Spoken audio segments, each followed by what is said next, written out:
Lévitique, chapitre 4.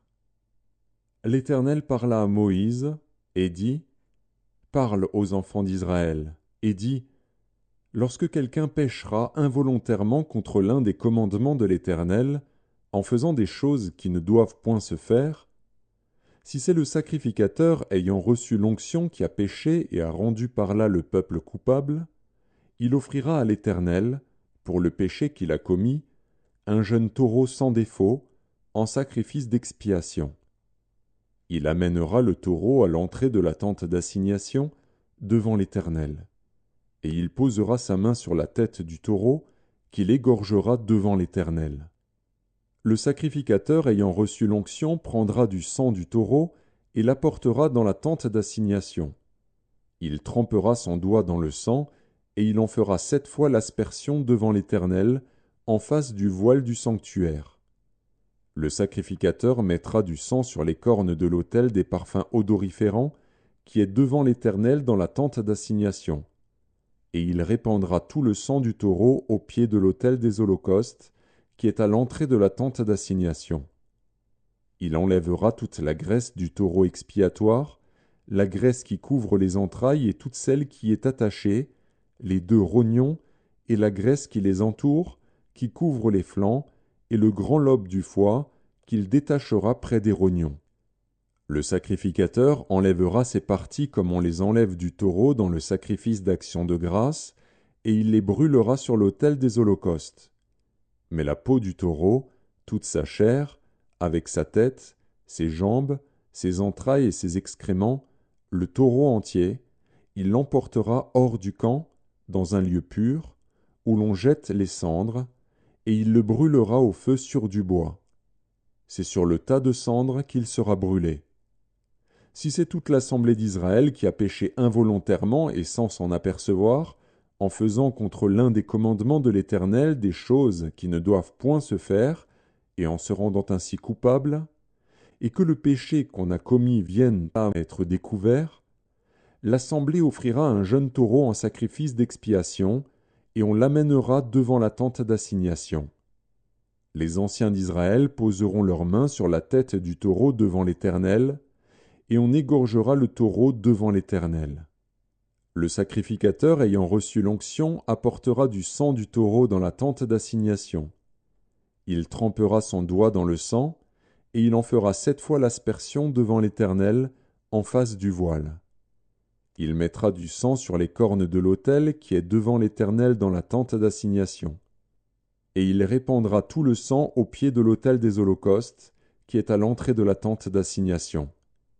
Il enlèvera toute la graisse du taureau, et il la brûlera sur l'autel. Il fera de ce taureau comme du taureau expiatoire. Il fera de même. C'est ainsi que le sacrificateur fera pour eux l'expiation, et il leur sera pardonné. Il emportera le taureau hors du camp, et il le brûlera comme le premier taureau. C'est un sacrifice d'expiation pour l'assemblée. Si c'est un chef qui a péché, en faisant involontairement contre l'un des commandements de l'Éternel, son Dieu, des choses qui ne doivent point se faire et en se rendant ainsi coupable, et qu'il vienne à découvrir le péché qu'il a commis, il offrira en sacrifice un bouc mâle sans défaut. Il posera sa main sur la tête du bouc, qu'il égorgera dans le lieu où l'on égorge les holocaustes devant l'Éternel. C'est un sacrifice d'expiation. Le sacrificateur prendra avec son doigt du sang de la victime expiatoire, il en mettra sur les cornes de l'autel des holocaustes, et il répandra le sang au pied de l'autel des holocaustes. Il brûlera toute la graisse sur l'autel, comme la graisse du sacrifice d'action de grâce. C'est ainsi que le sacrificateur fera pour ce chef l'expiation de son péché, et il lui sera pardonné. Si c'est quelqu'un du peuple qui a péché involontairement, en faisant contre l'un des commandements de l'Éternel des choses qui ne doivent point se faire et en se rendant ainsi coupable, et qu'il vienne à découvrir le péché qu'il a commis, il offrira en sacrifice une chèvre, une femelle sans défaut, pour le péché qu'il a commis. Il posera sa main sur la tête de la victime expiatoire, qu'il égorgera dans le lieu où l'on égorge les holocaustes. Le sacrificateur prendra avec son doigt du sang de la victime, il en mettra sur les cornes de l'autel des holocaustes, et il répandra tout le sang au pied de l'autel. Le sacrificateur ôtera toute la graisse, comme on ôte la graisse du sacrifice d'action de grâce, et il la brûlera sur l'autel, et elle sera d'une agréable odeur à l'Éternel. C'est ainsi que le sacrificateur fera pour cet homme l'expiation, et il lui sera pardonné. S'il offre un agneau en sacrifice d'expiation, il offrira une femelle sans défaut. Il posera sa main sur la tête de la victime, qu'il égorgera en sacrifice d'expiation dans le lieu où l'on égorge les holocaustes. Le sacrificateur prendra avec son doigt du sang de la victime, il en mettra sur les cornes de l'autel des holocaustes, et il répandra tout le sang au pied de l'autel.